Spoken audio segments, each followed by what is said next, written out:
శిఖరపు అంచు నుంచి నేల జారిపోయిన నీటి చుక్క కోసం పిడిచింది చూడు నదమే తన వాసం వనవాసం.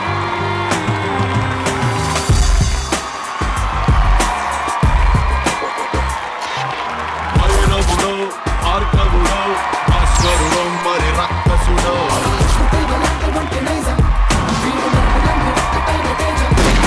రక్షకుడో. నమస్తే, వీధిని స్వాగతం. లక్ష్యం సమాజ హితం. ప్రస్తుతం మనము వేములవాడ పట్టణంలో ఉన్నాము. సో ఇక్కడ సిరిసిల్ల రాజన్న జిల్లా క్షేత్రంలో మరి ఏదైతే వైశ్య సోదరులు ఉన్నారో వారికి యొక్క ఎలక్షన్స్ మహాసభ నుండి ఎలక్షన్స్ కూడా నిర్వహిస్తున్నాయి. వైశ్య సోదరులందరూ కూడా బిజీగా ఉన్నారు. దసరా పండుగలో ప్రజలు ఉంటే వారు ఎలక్షన్లో బిజీగా ఉన్నారు.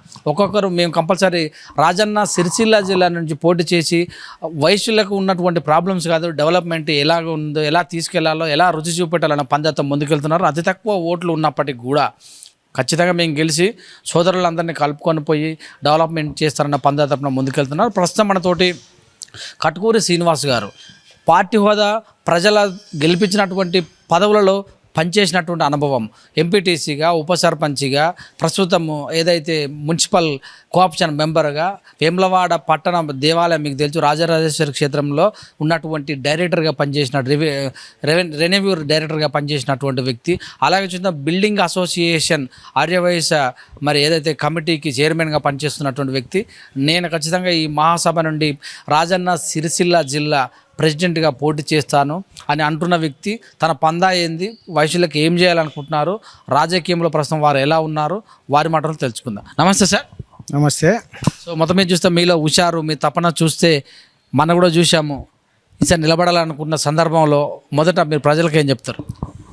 ముందుగా రాజన్న సిరిసిల్ల జిల్లా అన్ని వర్గాలు, అన్ని కులాలు, సోదర సోదరిమణులందరికీ సద్దుల బతుకమ్మ దసరా శుభాకాంక్షలు తెలియజేసుకుంటూ, మొన్న రాష్ట్ర ఆర్యవైశ్య మహాసభ ఎలక్షన్ల నోటిఫికేషన్ ఇవ్వడం జరిగింది. 6వ తారీఖు నాడు నామినేషన్స్, 13వ తారీఖు నాడు ఎలక్షన్లు అని డిక్లేర్ చేయడం జరిగింది. నేను అంతకంటే ముందే గత నెల రోజుల నుండి జిల్లా ఆర్యవైశ్య సంఘం అభివృద్ధి కొరకు, పేద ఆర్యవైశ్య సోదర సోదరీమణుల కొరకు నేను గత 30 సంవత్సరాల నుండి నేను ప్రజల లోపట, అన్ని వర్గాలు, అన్ని కులాల లోపట మమేకమై వివిధ హోదాల్లో మీరు చెప్పినట్టు పనిచేయడం జరిగింది. నేను నిరంతరం ప్రజల మధ్యనే ఉంటాను. అందులో మా కుల సంఘం బాంధవ్యులు ఇంటింటికి నేను చేదోడు వాదోడుగా ఉన్న కార్యక్రమాలు అనేకం తెలుసు ప్రజలందరికీ. ఇప్పుడు కూడా మున్సిపల్ కోఆప్షన్ సభ్యునిగా కొనసాగుతున్నా. వేములవాడ పట్టణ ఆర్యవైశ్య సంఘం ఒక 6 నెలల కింద నాకు ఒక బరువు బాధ్యత అప్పచెప్పారు. ఆ సంఘంలో, పట్టణ ఆర్యవైశ్య సంఘంలో బిల్డింగ్ నిర్మాణ కమిటీ చైర్మన్గా నన్ను ఎన్నుకోవడం జరిగింది. ఆ బిల్డింగ్ నిర్మాణానికి నేను పూనుకొని దాదాపు 70-80 లక్షల రూపాయలు ఆర్యవైశ్య సోదరమణులతోటి చందాలు రాయించుకొని, గౌరవనీయులు పెద్దలు రాష్ట్ర ప్రభుత్వ విప్పు ఎమ్మెల్యే గారి చేతుల మీదుగా భూమి పూజ నిర్వహించుకోవడం జరిగింది. దానికి వారు దాదాపు ఆర్యవైశ్య సంఘానికి ఒక 20 లక్షల రూపాయలు ప్రామిస్ చేయడం, వెంటనే 4 లక్షల రూపాయలు నిధులు మంజూరు చేయడం, అలాగే ఎంపీ బండి సంజయ్ గారిని కలవగానే ప్రతాప రామకృష్ణ జిల్లా బీజేపీ అధ్యక్షులు గారిని కలిస్తే వారు ద్వారా ఎంపీ బండి సంజయ్ గారికి విన్నవించి రిప్రజెంటేషన్ చేస్తే 5 లక్షల రూపాయలు బండి సంజయ్ గారు ఇవ్వడం జరిగింది. అలాగే గౌరవనీయులు మాజీ ఎమ్మెల్యే రమేష్ బాబు గారు మాకు ఒక 3 సంవత్సరాల కింద 10 లక్షల రూపాయలు సంఘానికి నిధులు మంజూరు చేస్తే, దానికి ఉన్న అప్పటి కమిటీ దాన్ని ఎలాంటిగా నిధులు వినియోగించుకోకపోవడం చాలా బాధాకరం. అయితే ఇప్పుడు ఆ ప్రభుత్వం మారి కాంగ్రెస్ ప్రభుత్వం వచ్చిన వాళ్ళే నేను గౌరవనీయ మాజీ ఎమ్మెల్యే గారిని కలవడం జరిగింది. సార్, మాకు ఒక 10 లక్షల రూపాయలు మీరు ఇదివరకు ఇచ్చిర్రు, మేము వాడుకోలేదు దాన్ని, ఆ ఫండ్స్ ఉన్నాయా అని అంటే, శ్రీనివాస్ అని చెప్పి కలెక్టర్ ఆఫీసులో ఎంక్వైరీ చేసి పలానా వ్యక్తిని సూచించి అక్కడ పోయి కలూరి మీ పని అవుతుంది అని అంటే, మేము పై కలవగానే ఆ 10 లక్షల రూపాయలు కూడా సంఘ బిల్డింగ్ నిర్మాణానికి తీసుకోవడం జరిగింది. దాదాపు 80-90 లక్షల రూపాయలు ఇప్పుడు ఫండ్ జమ చేసిన మా ఆర్యవైశ్యులు రాసిర్రు అని అంటే ఫండ్ మా చేతికి వచ్చినట్టే. కానీ ఈ ఎలక్షన్లో బీసీ కానీ మొన్న జరిగినటువంటి కొన్ని గణపతి నవరాత్రుల పండుగ అయితేనేమి ఇతరాత్ర ఫండ్స్ వాళ్ళు కొంతమంది ఇవ్వకుండా నేను మొత్తం ముందటుండి నా భుజస్కంధాలపై వేసుకొని నా సొంత పూచీ కత్తిపై ఒక 20 నుంచి 30 లక్షల రూపాయలు పెట్టి బిల్డింగు స్లాబ్ చేయడం జరిగింది. అంటే దాదాపు 50 లక్షల రూపాయలు ఒక స్లాబ్ వరకే నిర్మాణం చేసుకోవడం జరిగింది. ఇంకొక స్లాబ్ కూడా 10-15 రోజుల లోపల నిర్మాణం చేసుకోబోతున్నాం. కాబట్టి నేను ప్రజల లోపలనే మమేకమై ఉన్నా. గత 30 సంవత్సరాల నుండి ప్రజలకు చేదోడు బాదోడుగా మా సంఘంలో అయితే ఎవరికి ఏ కష్టం వచ్చినా నేను ముందున్నా, నేను ప్రజలకు సేవ చేస్తా. నేను రాజన్న సిరిసిల్ల 13 మండలాల ఆర్యవైశ్య సోదరిమణులకు నేను ముఖ్యంగా చెప్పేది ఏంటంటే, వ్యాపారాలు కానీ నా సొంత ప్రయోజనాలకు కానీ నేను పోటీ చేయడం లేదు. కేవలం సంఘ అభివృద్ధికే, సంఘం కొరకే నేను పాటుపడతా. నాకు సంఘంలో ఎటువంటి పదవి లేకున్నా నేను ₹1 కోటి ఇప్పటి వరకు బిల్డింగ్ నిర్మాణానికి పూనుకున్నా. నన్ను జిల్లా ఆర్యవైశ్య సంఘం అధ్యక్షునిగా ఎన్నుకుంటే వేములవాడ సంఘంతో పాటు బిల్డింగ్ నిర్మాణంతో పాటు హెడ్ క్వార్టర్ అయినటువంటి రాజన్న సిరిసిల్ల టౌన్లో జిల్లా వైశ్య సంఘానికి సంబంధించినటువంటి బిల్డింగ్ నిర్మాణం రాజకీయ పార్టీల నాయకులతోటి, ఎమ్మెల్యేలతోటి, ఎంపీతోటి ఇక్కడైతే ఏ విధంగా అయితే ఫండ్ తీసుకున్నానో సిరిసిల్ల టౌన్లో కూడా జిల్లా నిర్మాణ భవనానికి వారందరి సహాయ సహకారాలు ఖచ్చితంగా మీ అందరిని కలుపుకొని పోయి తీసుకొని ఆ బిల్డింగ్ నిర్మాణానికి నేను పూనుకుంటా. ఇది పక్కా. ఎందుకు అని అంటే, ఒక బిల్డింగ్ ఉంటే సామూహికంగా అందరం అక్కడ కలిసి చర్చించుకోవడం, మంచి చెడులు పట్టించుకోవడం జరుగుతుంది. కాబట్టి జిల్లా నిర్మాణానికి, జిల్లా సంఘ భవన నిర్మాణానికి పూర్తి స్థాయిలో నేను కష్టపడతా.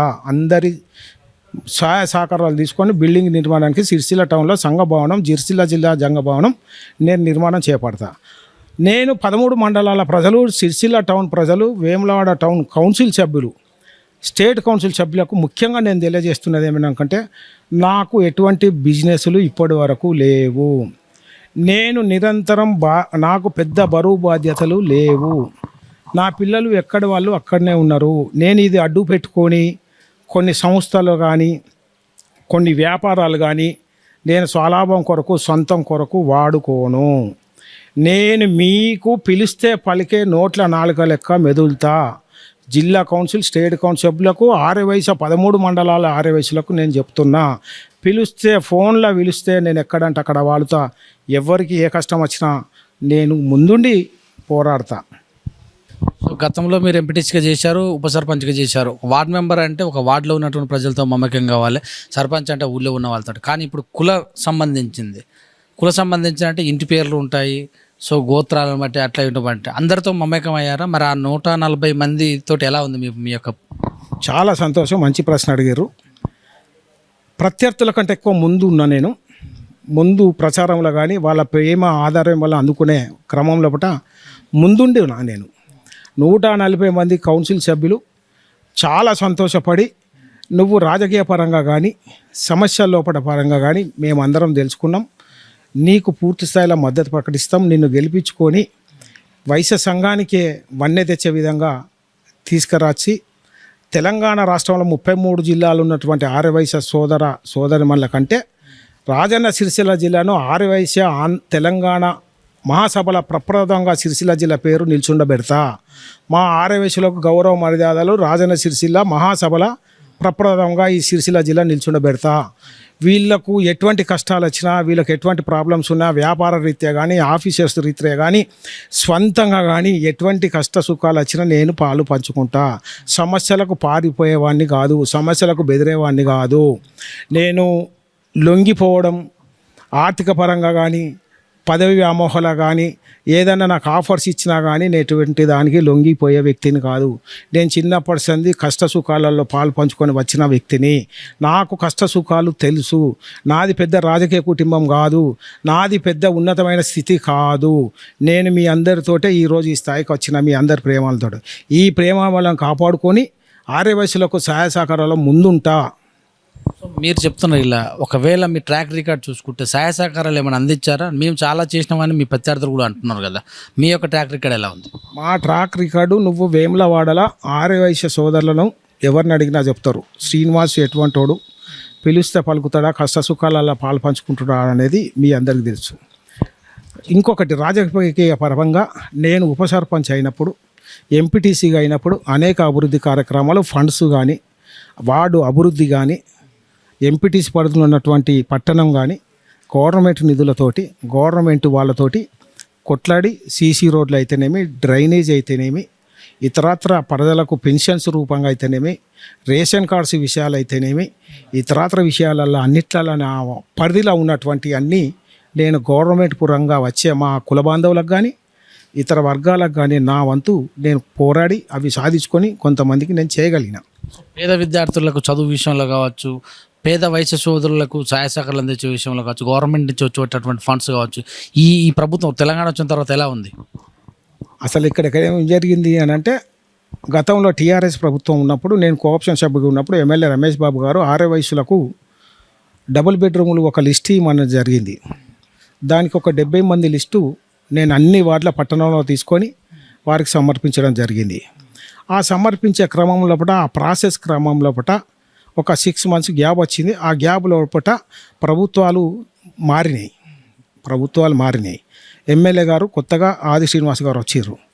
నేనేమంటున్నానంటే, ఆది శ్రీనివాస్ గారు కాంగ్రెస్ పార్టీ ఎమ్మెల్యే ప్రభుత్వ విప్పు గారిని కలిసి నేను గెలిచిన పిదప ఆర్యవైశ్య సోదరులందరూ తీసుకొని పోయి ఎమ్మెల్యే గారి దగ్గర, అయ్యా మాకు కొన్ని పెన్షన్స్ అయితేనేమి, కొన్ని రేషన్ కార్డ్స్ అయితేనేమి, మా ఆర్యవైశ్యుల దాంట్లో నిరుపేదలు బాగా మంది ఉన్నారు, దయచేసి వాళ్ళకు డబుల్ బెడ్రూములు కానీ ఇతరత్ర ఏ సమస్యలు వచ్చినా ఆర్యవైశ్యులకు మీరు ఇదివరకు లెక్క ఎంత పూర్తి స్థాయిగా మీరు మద్దతు ప్రకటించి మాకు ఒక 4 లక్షల రూపాయలు ఫండ్ ఇచ్చిర్రో, మాకు కూడా కష్ట సుఖాలలో గవర్నమెంట్ వచ్చే నిధులను మా ఆర్యవైశ్యులకు ఇప్పించాలని చెప్పి కోరుకోవడం జరుగుతుంది.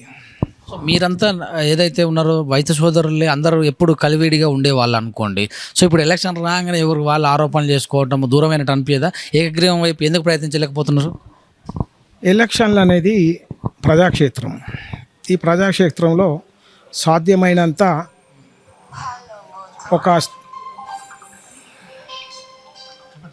ఎలక్షన్లు అనేది ఒక ప్రజాక్షేత్రం. ఆ ప్రజాక్షేత్రంలో ఈ పోటీలో ఉన్న అభ్యర్థులతోటి మాట్లాడడం మా పెద్దలు జరిగింది. కానీ వాళ్ళు అదే స్థాయిలో ఉన్నారు, నేను అదే స్థాయిలో ఉన్నా. ఆ స్థాయిలో ఉండే వరకు ఆ సమస్య పరిష్కరించలేకపోవడం జరిగింది. అయితే ఈ ప్రజాక్షేత్రంలో గెలిపోవటంలో సహజం. కానీ నేను గెలిస్తే ఇవి చేస్తా ప్రజలకని చెప్పి గంటపదంగా బహిరంగంగా నేను మాటిస్తున్నా. ఈ మాటిచ్చే క్రమంలో పూట ఇప్పుడు పెద్ద మనుషులు మాట్లాడిర్రు, వాళ్ళు మాట్లాడిర్రు అని అంటే వాళ్ళు చేసే ప్రయత్నాలు చేసిర్రు. పోటీ చేయడం అనేది అనివార్యమైంది కనుక నేను పోటీలో ఉంటున్నా. నేను కేవలం సమాజ సేవ, సంఘ సేవ కొరకే ఉంటున్నా కానీ తప్ప నా స్వలాభం కొరకో నా కొరకో మాత్రం ఉంటలేను. ఇది ఖచ్చితంగా తెలుసుకోర్రి. ఎందుకు అన్నట్టు పట్టణ వైద్య సంఘం బిల్డింగ్ను చూస్తేనే మీకు అర్థమవుతుంది. పెద్దల సహాయ సహకారాలతో బిల్డింగ్ ఈ స్థాయికి తీసుకొచ్చిన, రేపు కూడా అటువంటి కార్యక్రమాలు తీసుకుంటా. నేను ప్రజలకే నిరంతరం సేవ చేస్తాను. కట్కూరి శ్రీనివాసు ఎంపీటీసీగా, ఉప సర్పంచ్గా, డైరెక్టర్గా అన్ని పదవులు అనుభవించారు కదా. కొత్త వాళ్ళ తరాన్ని ఎందుకు ప్రోత్సహించలేకపోతున్నారు అనే ప్రశ్న మీకు వస్తే ఏం చెప్తారు? కొత్త వాళ్ళు అని అంటే, కొత్త వాళ్ళకు అనేది నేను విమర్శించగాని కొద్దిగా అనుభవం ఉంటే, కొద్దిగా అన్ని రాజకీయ పార్టీలతోటి అవినావ సంబంధం ఉంటే, అన్ని రాజకీయ పార్టీ నాయకులను ప్రేమపూర్వకంగా కానీ ఆదరాభిమానులతో కానీ చేసుకోగలుగుతాం. ఒకవేళ చేసుకోలేకపోతే నిలదీసే సత్తా కూడా నా దగ్గర ఉంది. ఏ అధికారులైనా, ఏ అధికార పార్టీ అయినా, ఏ ప్రతిపక్ష పార్టీ నాయకులు కానీ ఎవరు కానీ మా సమస్యల్లో కూడా మాకు సహకరించాలని ప్రాధేయపడతాం, అప్పీల్ చేస్తాం. ఆ అప్పీల్లో కూడా మాకు సహకరించకపోతే దాన్ని ప్రొటెస్ట్ చేసే విధానం కూడా నాకు తెలుసు. కానీ ప్రత్యర్థులకు అది లేదు. నేను అవసరం పడితే ప్రొటెస్ట్ చేసేందుకు నాకు సహాయశక్తుల ఏ రాజకీయ పార్టీని ఏ విధంగా ఒప్పించగలుగుతా అనేది నాకు తెలుసు. ఈ భవనాలు, సత్రాలు అనేవి కాకుండా వ్యక్తిగతంగా మీకున్న ఓటర్లకు, వాళ్ళ కుటుంబాలకు ఎలాంటి సమస్యలు ఉన్నా మీ దృష్టికి వచ్చినాయా? వాటిపైన మీ ప్రణాళిక వచ్చినాయి. నాకు నిన్న మొన్న నేను వేములవాడ టౌన్ కౌన్సిల్ సభ్యుల పూర్తి స్థాయిలో మీటింగ్ పెడితే దాదాపు 90% అటెండ్ అయ్యారు. వాళ్ళు 2-3 సమస్యలు తీసుకొచ్చారు. మీరు అన్నట్టు బిల్డింగు, సత్రాలు ఇవన్నీ నిరంతరం కొనసాగుతూనే ఉంటాయి. దాతలు ఇస్తున్న కొద్దీ ఆ కార్యక్రమాలు జరుగుతాయి. కానీ మాకు ఒకటే మాట ఇవ్వాలని చెప్పడం జరిగింది వాళ్ళు కౌన్సిల్ సభ్యులు. ఏమని అనంటే, నువ్వు దేవుడిచ్చిన కాడికి నీకు అంతా ఉన్నది కాబట్టి మాకు ఏమైనా కష్టం వస్తే, మాకేమైనా ప్రాబ్లమ్స్ వస్తే అధికారుల ద్వారా కానీ ఇతర సమస్యలు కానీ ప్రాబ్లమ్స్ వస్తే నువ్వు నిల్చుంటావా అని చెప్పి అన్నాడు. నేను ప్రమాణపూర్తిగా మొన్న చేసి ప్రమాణం చేసి చెప్తున్నా, ఇప్పుడు కూడా చెప్తున్నా, నేను గెలిచినా నేను ఓడినా మీ మధ్యలో ఉంటా, మీ కొరకే కొట్లాడతా, మీ సమస్యల కూడా పాలు పంచుకుంటా, నిరుపేదలకు డబుల్ బెడ్రూమ్లు ఇప్పిస్తా, నిరుపేదలకు రేషన్ కార్డ్స్ ఇప్పిస్తా, నిరుపేదలకు పెన్షన్స్ ఇప్పిస్తా, మా ఆర్యవైశ్యుల కొరకు, మా ఆర్యవైశ్యుల దాంట్లో ఉన్న సభ్యుల కొరకు, సోదర వాళ్ళందరికీ కూడా నేను ప్రమాణపూర్తిగా నేను మీకు మాటిస్తున్నా. ఇంకొకటి కూడా చెప్తున్నాను, నేను గెలుస్తేనే కాదు, గెలిచినా ఓడినా మన మధ్యలోనే ఉంటా, మీ మధ్యలోనే ఉంటా, మీ కొరకే ఉంటా. ఈ పదవి అనేది కేవలం చిన్నపాటి ఒక ఏదో ఒకటి చేతులు ఉండాలనే పదవి కొరకు నేను తాపత్రయపడుతున్నా కానీ తప్ప అధికార దర్పం చూసుకొని అధికారం కొరకు నేను పని చేయడం లేదు. ఇప్పుడున్న సమాజంలో దేవుడిచ్చిన కాడికి మనందరం మంచిగా ఉండాలనే అభిప్రాయంతో మీ ముందుకు వచ్చిన. మొత్తం మీద చూస్తే చాలా విధాలుగా వైశ్యులు అంటేనే వ్యాపార పుత్రులు, వ్యాపారం అంటేనే ఒడిదుడుకులు ఉంటాయి, ఒక్కోసారి లాభం రావచ్చు, ఓసారి ఉన్నకాడికి కూడా పోవచ్చు. అలాంటి వాళ్ళు మనం చూస్తున్నాం రోడ్ల మీద పడ్డంటు వాళ్ళకి. సో ఈ మీరు ఒక ప్రెసిడెంట్గా అలాగా ఒడిదుడుకులు ఎదుర్కొన్న వాళ్ళ ఫ్యామిలీలకు చేయూతనిచ్చే అవకాశంలో మీ ప్రణాళికలు ఎలా ఉంటాయి? నేను ఇతర మండలాలల్లో వేరు, వేములాడ పట్టణం వేరు. ఎందుకు అని అంటే ఇది పిలిగ్రిమ్ సెంటరు. దాదాపు 1100-1200 1600 కొత్త ఓటర్లతో కలిపి 1600 మంది ఓటర్లు ఉండడం ఇప్పుడు. అయితే నేనేమంటున్నానంటే దాదాపు ఇక్కడ వైశ్యులు వ్యాపారాలకు సంబంధించి దేవస్థానం వచ్చిపోయే యాత్రికుల మీద ఆధారపడి బిజినెస్ చేసుకునే వాళ్ళు ఉన్నారు. వాళ్లకు ఆ వ్యాపారాలను చేసుకునే వ్యాపారస్తులకు నేను ప్రభుత్వ పరంగా కానీ బ్యాంకుల ద్వారా కానీ ఇతరత్ర వాళ్ళకి ఎటువంటి బెనిఫిట్స్ ఉన్నా కానీ నేను ముందుండి కొట్లాడి వాళ్ళకి నేను సహాయ సహకారాలు అందిస్తాను. ఇది వేములాడ పట్టణానికి సంబంధించి. సిరిసిల్ల పట్టణానికి వచ్చేగారు కూడా సిరిసిల్ల కాడ కూడా ఎంతమంది అయినా కానీ మా దాంట్లో కూడా 10-20% ఆర్యవైశ్య నిరుపేదలు ఉన్నారు. నేను వాళ్ళను 13 మండలాలు ఉన్నటువంటి కొంతమంది నిరుపేదలను ఒక యూనిట్గా తీసుకుంటా. వాళ్ళకి ఒక సపరేట్ యూనిట్గా ఏర్పాటు చేసి వీళ్ళను ఏ విధంగా అయితే మనం లాభం చేయగలుగుతాం, ఏ విధంగా అయితే వీళ్ళకు కష్ట సుఖాలలో మనం పాలు పంచుకుంటాం, వీళ్ళకి ఏ విధంగా అయితే మనం ఫుల్ఫిల్ చేయగలుగుతాం అనేది నేను పూర్తి స్థాయిలో నేను వాళ్ళకు ఒక యూనిట్గా తీసుకొని ఒక ఓటర్ లిస్టు లాగా వాళ్ళని ఒక సపరేట్గా గుర్తించబడి నేను వాళ్ళకు ఒక ఏదైనా ఒక ప్రణాళిక నేను ప్రభుత్వ పరంగా మా ఆర్యవైశ్య సంఘాల పరంగా వాళ్ళకు నేను చేయుతోనే ఇస్తాను. ఎలక్షన్స్ అంటేనే ఓటర్ల మీద మాత్రం ఫోకస్ ఉంటుంది. మరి చూసాం ఎమ్మెల్సీ ఎలక్షన్లో, పట్టభద్రుల ఎలక్షన్లో, ఇలాగా గ్రామస్థాయి ఎలక్షన్లో. కానీ మీ కూడా ఓటర్లు మాత్రం ప్రభావితం కాకపోతే రాబోయే తరం వరకు యువత కోసము, మహిళల కోసము, వృద్ధుల కోసము, ఇలాగా ఎంప్లాయీస్ కూడా చాలామంది ఉంటారు, వారి కోసము మీ ప్రణాళికలు ఏమన్నా? నేను ఆర్యవైశ్య మహిళలకు ప్రత్యేకంగా చెప్తున్నా. ఆర్యవైశ్య మహిళలు మా వాళ్ళు ఎంత కష్ట సుఖాలు వచ్చినా కానీ పాపం బయటకు వచ్చి వాళ్ళు చెప్పుకోలేరు. ఎందుకంటే మేము సమాజంలో మాకు ఒక కులం అనేది వాళ్ళకు కొద్దిగా మొహమాటం అడ్డం వస్తుంది. వాళ్ళు కొన్ని కష్టాలు వచ్చినా కానీ బయటకు చెప్పుకోలేరు. ఎప్పుడు చెప్పుకుంటారంటే వాళ్ళ కుటుంబాల తలమునుకలై ఉన్నటువంటి వ్యక్తికే వాళ్ళు వాళ్ళ కష్ట సుఖం చెప్పుకోగలుగుతారు. నేను అటువంటి వాడిని, వాళ్ళకు కష్ట సుఖాలలో పాల్పంచుకునే వాళ్ళ ఇంటి నెంబర్ లెక్క మెదులుతా. ఆర్యవైశ్య పేద మహిళలకు ఎటువంటి కష్టాలు వచ్చినా నేను ముందుండి కష్ట సుఖంగా తీసుకుంటా. యువత విషయానికి వచ్చే వరకు నేను ఇప్పుడు దాదాపు 60-62 సంవత్సరాలు ఉన్నా. ఈ బిల్డింగ్ ఇప్పుడు కట్టే క్రమం అందులో ₹1 బ్యాలెన్స్ లెక్కన మీద వేసుకొని ఆ బిల్డింగ్ నిర్మాణం చేస్తున్నా. ఆ బిల్డింగ్ నిర్మాణం దాదాపు అప్పటి వరకు 10 కోట్ల రూపాయల విలువ, 10 కోట్ల సంపద సృష్టించి ఇప్పుడే పెడుతున్నా.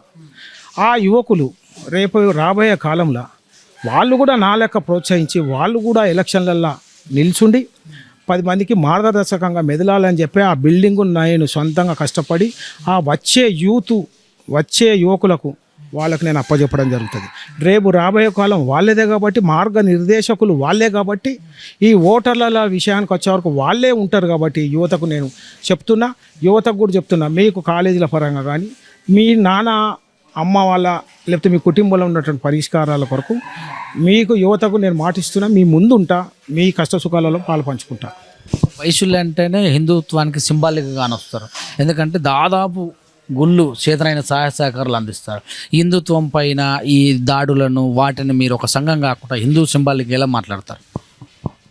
ఒక పార్టీకి అనుకూలంగానో ఒక పార్టీకి వ్యతిరేకంగానో నేను మెదల. వైశ్య సమాజం హిందూ సమాజం కొరకు మేము దేశంలో ముందుంటాం.